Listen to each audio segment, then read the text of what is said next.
सदाचार, शौचाचार, स्नान, भस्म धारण, संध्या वंदन, प्रणव जप, गायत्री जप, दान, न्यायत, धनोपार्जन तथा अग्निहोत्र आदि की विधि एवं महिमा का वर्णन। पुण्य क्षेत्रे कृतं पुण्यम बहुधा रिद्धिमृच्छति।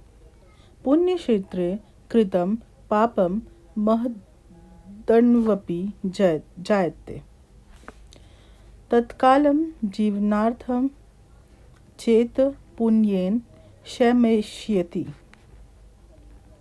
पुण्यमैश्वर्यदं प्राहुः कायिकं वाचिकं तथा।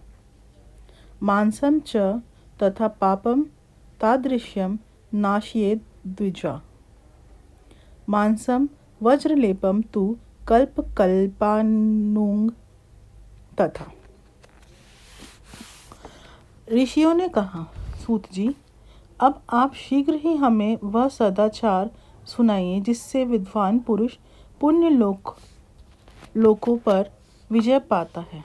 स्वर्ग प्रदान करने वाले धर्ममय आचार तथा नरक का कष्ट देने वाले अधर्ममय आचारों का भी वर्णन कीजिए। सूत जी बोले, सदाचार का पालन करने वाला विद्वान ब्राह्मण ही वास्तव में ब्राह्मण नाम धारण करने का अधिकारी है। जो केवल वेदोक्त आचार का पालन करने वाला है एवं वेद का अभ्यासी है, उस ब्राह्मण की विप्र संज्ञा होती है। सदाचार, वेदाचार तथा विद्या, इनमें से एक एक गुण से ही युक्त होने पर उसे द्विज कहते हैं। जिसमें स्वल्प मात्रा में ही आचार का पालन देखा जाता है, जिसने वेदाध्ययन भी बहुत कम किया है, तथा जो राजा का सेवक अर्थात पुरोहित, मंत्री आदि है, उसे क्षत्रिय ब्राह्मण कहते हैं। जो ब्राह्मण कृषि तथा वाणिज्य कर्म करने वाला है और कुछ ब्राह्मणोचित आचार का भी पालन करता है, वह वैश्य ब्राह्मण है। तथा जो स्वयं ही खेत जोतता, हल चलाता है, उसे शूद्र ब्राह्मण कहा गया है। जो दूसरों के दोष देखने वाला और परद्रोही है, उसे चांडाल द्विज कहते हैं। इसी तरह क्षत्रियों में भी जो पृथ्वी का पालन करता है, वह राजा है। दूसरे लोग राजत्वहीन क्षत्रिय माने गए हैं। वैश्यों में भी धान्य आदि वस्तुओं का क्रय विक्रय करता है, वह वैश्य कहलाता है। दूसरों को वणिक कहते हैं। जो ब्राह्मणों, क्षत्रियों तथा वैश्यों की सेवा में लगा रहता है, वही वास्तव में शूद्र कहलाता है। जो शूद्र हल जोतने का काम करता है, उसे वृषल समझना चाहिए। सेवा, शिल्प और कर्षण से भिन्न वृत्ति का आश्रय लेने वाले शूद्र दस्यु कहलाते हैं। इन सभी वर्णों के मनुष्यों को चाहिए कि वे ब्रह्म मुहूर्त में उठकर पूर्वाभिमुख हो। सबसे पहले देवताओं का, फिर धर्म का, अर्थ का, उसकी प्राप्ति के लिए उठाए जाने वाले क्लेशों का तथा आय और व्यय का भी चिंतन करें। रात के पिछले पहर को उषा काल जानना चाहिए। उस अंतिम पहर का जो आधा या मध्य भाग है, उसे संधि कहते हैं। उस संधि काल में उठकर द्विज को मल मूत्र आदि का त्याग करना चाहिए। घर से दूर जाकर बाहर से अपने शरीर को ढके रखकर दिन में उत्तराभिमुख बैठकर मूल मूत्र का त्याग करें। यदि उत्तराभिमुख बैठने में कोई रुकावट हो तो दूसरी दिशा की ओर मुख करके बैठें। जल, अग्नि, ब्राह्मण आदि तथा देवताओं का सामान बचाकर बैठे। मल त्याग करके उठने पर फिर उस मल को ना देखे। तदनंतर जलाशय से बाहर निकाले हुए जल से ही गुदा की शुद्धि और अथवा देवताओं, पितरों तथा ऋषियों के तीर्थों में उतरे बिना ही प्राप्त हुए जल से शुद्धि करनी चाहिए। गुदा में 7, 5 या 3 बार मिट्टी लगाकर उसे धोकर शुद्ध करें। लिंग में ककोड़े के फल के बराबर मिट्टी लेकर लगाएं और उसे धो दें, परंतु गुदा में लगाने के लिए एक पसर मिट्टी की आवश्यकता होती है। लिंग और गुदा की शुद्धि के पश्चात उठकर अन्यत्र जाए और हाथ पैरों की शुद्धि करके 8 बार कुल्ला करें। जिस किसी वृक्ष के पत्ते से अथवा उसके पतले काष्ठ से जल के बाहर दत्वन करना चाहिए, उस समय तर्जनी अंगुली का उपयोग न करें। यह दंत शुद्धि का विधान बताया गया है। तदनंतर जल संबंधी देवताओं को नमस्कार करके मंत्र पाठ करते हुए जलाशय में स्नान करें। यदि कंठस्थ या कमर तक पानी में खड़े होने की शक्ति ना हो तो घुटने तक जल में खड़ा हो अपने ऊपर जल छिड़ककर मंत्रोच्चारण पूर्वक स्नान कार्य संपन्न करें। विद्वान पुरुषों को चाहिए कि वहाँ तीर्थ जल से देवता आदि का स्नानांग तर्पण भी करें।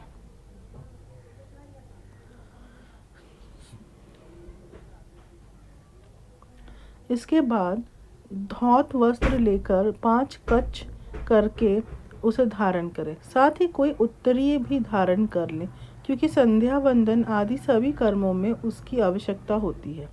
नदी आदि तीर्थों में स्नान करने पर स्नान संबंधी उतारे हुए वस्त्रों को वहां न धोएं।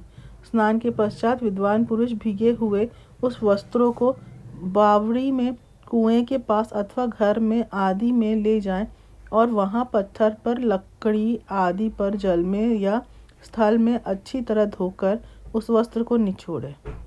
द्विजो, वस्त्र को निचोड़ने से जो जल गिरता है वह एक श्रेणी के पितरों की तृप्ति के लिए होता है। इसके बाद जाबाली उपनिषदों में बताए गए अग्निरीति मंत्र से भस्म लेकर उसके द्वारा त्रिपुंड लगाएं। जाबाली उपनिषद में भस्म धारण की विधि इस प्रकार कही गई है। ओम अग्निरीति भस्म, वायुरीति भस्म, व्योमेति भस्म, जलमिति भस्म, स्थलमिति भस्म। इस मंत्र से भस्मों को अभिमंत्रित करें। माँ नस्तोके तन्ये, माँ न आयुषी, माँ नो गोषु, माँ नो अश्वेषु रिरिष, माँ नो वीरान रुद्र भामिनो वधिर हविष्मन्तः सद मित्वा हवामहे।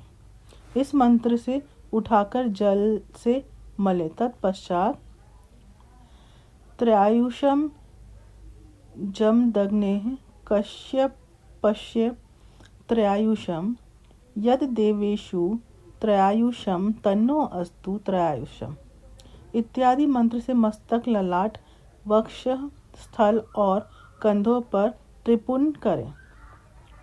त्रयायुषम जमदग्नेः कश्यपस्य त्रयायुषम यद देवेषु त्रयायुषम तन्नो अस्तु त्रयायुषम तथा त्र्यंबकम यजामहे सुगंधिम पुष्टिवर्धनम उर्वारुकमिव बंधनात् मृत्योर्मोक्षीयमामृतम। इन दोनों मंत्रों को 3-3 बार पढ़ते हुए 3 रेखाएं खींचें।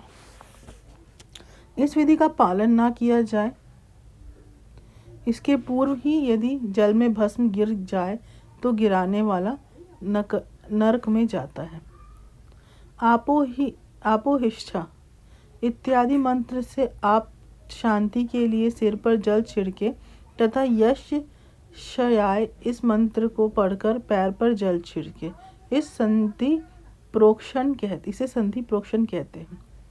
आपोहिष्ठा इत्यादि मंत्र में 3 ऋचाएं और हैं और प्रत्येक ऋचाओं में गायत्री छंद के 3-3 चरण हैं। इनमें से प्रथम ऋचा के 3 चरणों का पाठ करते हुए क्रमशः पैर, मस्तक और हृदय में जल छिड़के। दूसरी ऋचा के 3 चरणों को पढ़कर क्रमशः मस्तक, हृदय और पैर में जल छिड़के तथा तीसरी ऋचा के 3 चरणों का पाठ करते हुए क्रमशः हृदय, पैर और मस्तक का जल से प्रोक्षण करें। इसे विद्वान पुरुष मंत्र स्नान मानते हैं। किसी अपवित्र वस्तु के किंचित स्पर्श हो जाने पर, अपना स्वास्थ्य ठीक न रहने पर, राजा और राष्ट्र पर भय उपस्थित होने पर तथा यात्रा काल में जल की उपलब्धि न होने की विवशता आ जाने पर मंत्र स्थान करना चाहिए। प्रातःकाल सूर्यसच माँ मनुष्यच इत्यादि सूर्यानुवाक से तथा सायंकाल अग्निश माँ मनुष्यच इत्यादि अग्नि संबंधी अनुवाक से जल का आचमन करके पुनः जल से अपने अंगों का प्रोक्षण करें। मध्य आहन काल में भी आपह पुनन्तु इस मंत्र आचमन करके पूर्वव्रत प्रोक्षण या मार्जन करना चाहिए। प्रातः काल की संध्योपासना में गायत्री मंत्र का जप करके 3 बार ऊपर की ओर सूर्य देव को अर्घ देना चाहिए।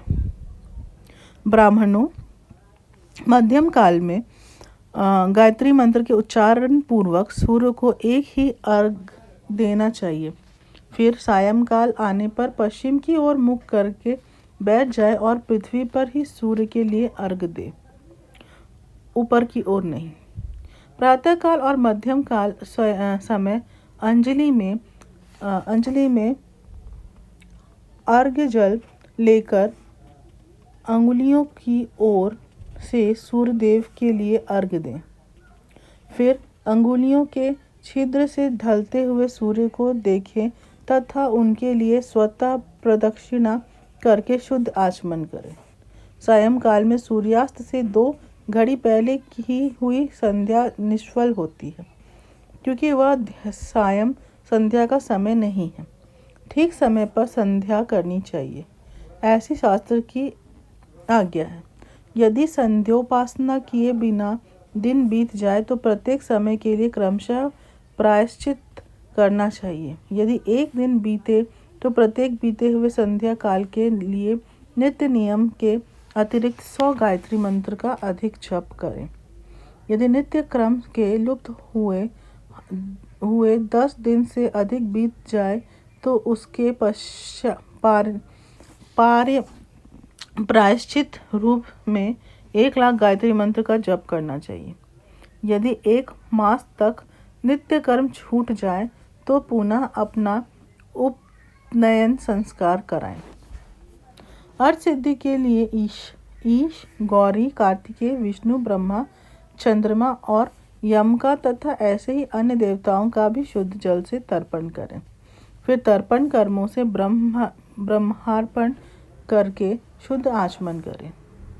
तीर्थ के दक्षिण प्रशस्त मठ में, मंत्रालय में, देवालय में, घर में अथवा अन्य किसी नित्य स्थान में आसन पर स्थिरता पूर्वक बैठकर विद्वान पुरुष अपनी बुद्धि को स्थिर करें और संपूर्ण देवताओं को नमस्कार करके पहले प्रणव जप करने के पश्चात गायत्री मंत्र की आवृत्ति करें। प्रणव के अ, उ और म इन तीनों अक्षरों से जीव और ब्रह्मा की एकता का प्रतिपादन होता है। इस बात को जानकर प्रणव का जप करना चाहिए। जप काल में यह भावना करनी चाहिए कि हम तीनों लोगों की सृष्टि करने वाले ब्रह्मा, पालन करने वाले विष्णु तथा संहार करने वाले रुद्र की, जो स्वयं प्रकाश चिन्मय है, उपासना करते हैं। यह ब्रह्मा स्वरूप ओमकार हमारी कर्मेंद्रियों और ज्ञानेंद्रियों की वृत्तियों को, मन की वृत्तियों को तथा बुद्धि वृत्तियों को सदा भोग और मोक्ष प्रदान करने वाले धर्म एवं ज्ञान की ओर प्रेरित करें। प्रणव के इस अर्थ का बुद्धि के द्वारा चिंतन करता हुआ जो इसका जप करता है वह निश्चय ही ब्रह्मा को प्राप्त कर लेता है, अथवा अर्थानुसंधान के बिना भी प्रणव का नित्य जप करना चाहिए। इससे ब्राह्मणत्व की पूर्ति होती है।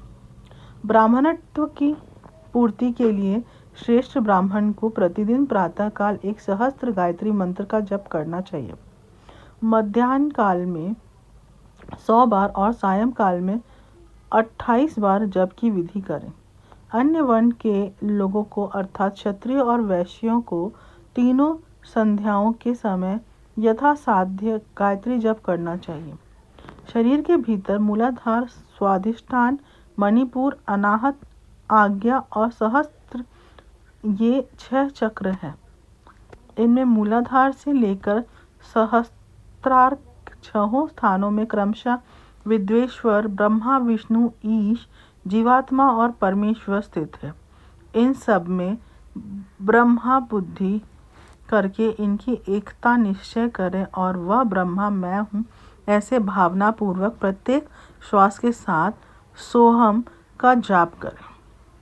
उन्हीं विदेश्वर आदि की ब्रह्मारंध्र आदि में तथा इस शरीर से बाहर भी भावना करें। प्रकृति के विकार भूत महत्व से लेकर पंचभूत प्रयत्न तत्वों से बना हुआ जो शरीर है, ऐसे सहस्त्रों शरीर का एक एक अजपा गायत्री के जप से एक एक के क्रम से अतिक्रमण करके जीव को धीरे धीरे परमात्मा से संयुक्त करें। यह आपका तत्व बताया गया है। 100 अथवा 28 मंत्रों के जाप से उतने ही शरीरों का अतिक्रमण होता है। इस प्रकार से जो मंत्रों का जप है, इसी को आदि क्रम से वास्तविक जप करना जानना चाहिए। सहस्त्र बार किया हुआ जप ब्रह्मालोक प्रदान करने वाला होता है, ऐसा जानना चाहिए। 100 बार किया हुआ जप इंद्र पद की प्राप्ति कराने वाला माना गया है। ब्राह्मणेतर पुरुष आत्मरक्षा के लिए जो स्वल्प मात्र में जप करता है, वह ब्राह्मण के कुल में जन्म लेता है।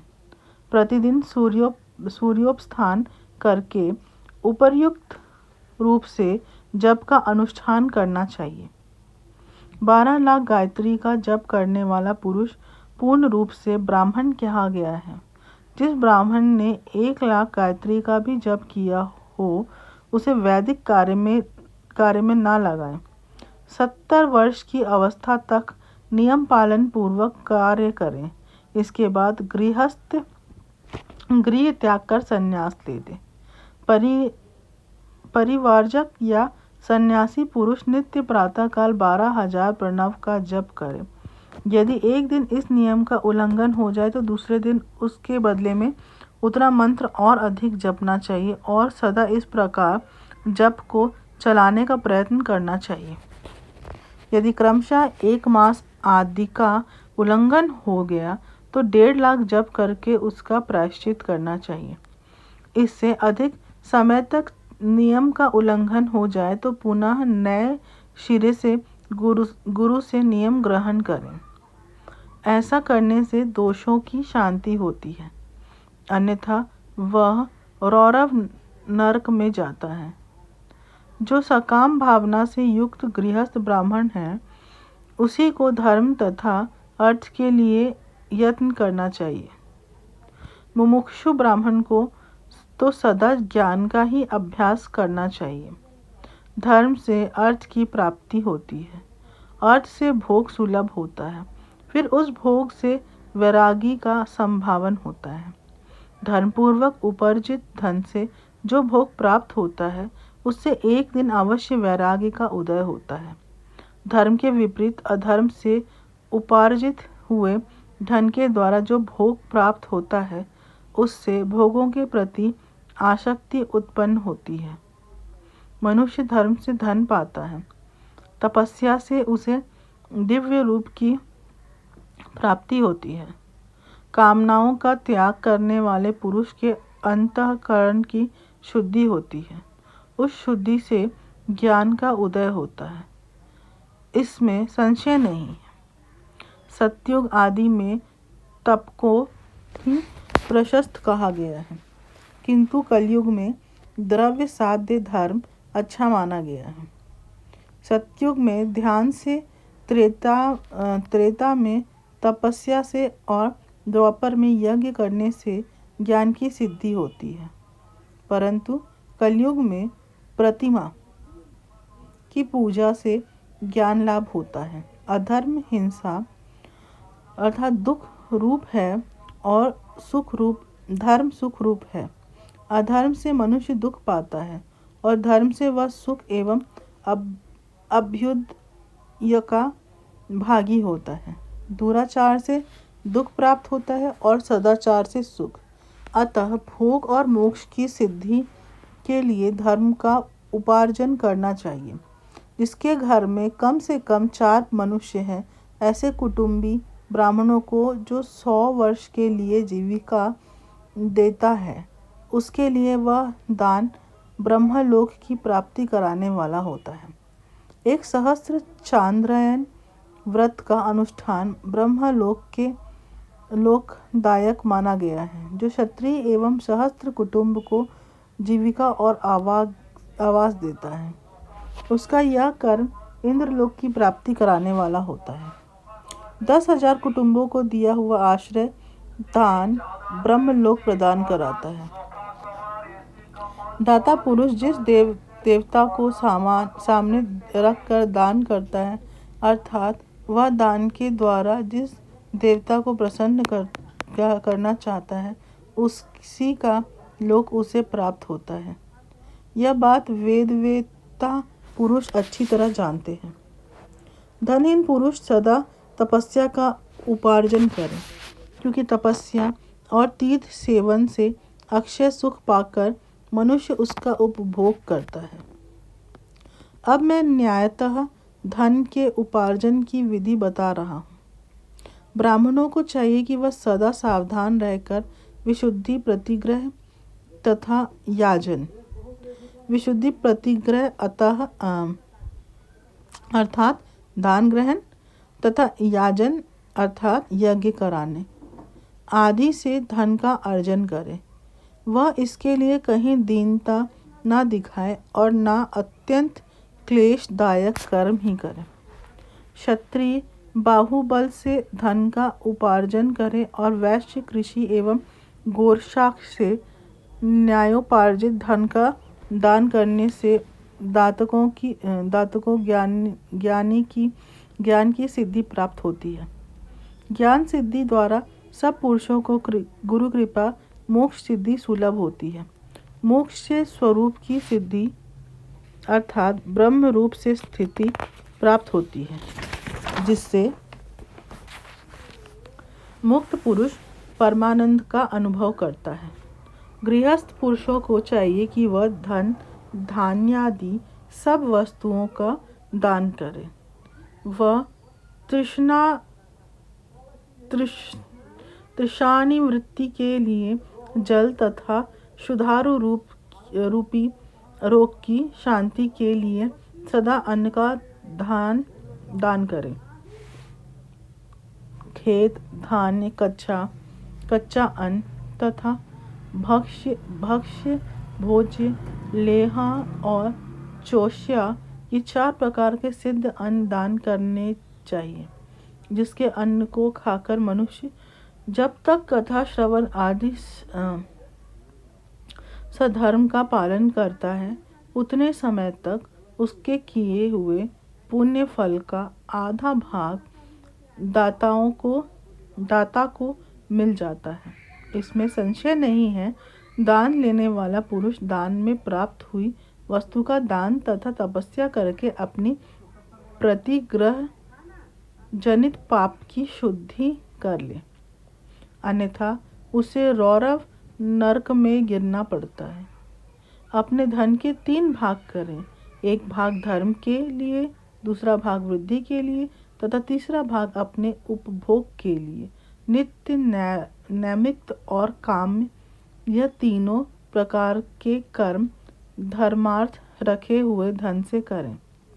साधक को चाहिए कि वह वृद्धि के लिए उस रखे हुए धन से ऐसा व्यापार करें जिससे उसकी धन की वृद्धि हो तथा उपभोग के लिए रक्षित धन से हितकारी, परिमित एवं पवित्र भोग भोगें। खेती से पैदा किए हुए धन का 10वां अंश दान कर दें। इससे पाप की शुद्धि होती है। शेष धन से धर्म, वृद्धि एवं उपभोग करें, अन्यथा वह रौरव नरक में पड़ता है, अथवा उसकी बुद्धि पाप पूर्ण हो जाती है या खेती ही चौपट हो जाती है। वृद्धि के लिए किए गए व्यापार में प्राप्त हुए धन का 6वां भाग दान कर देने योग्य है।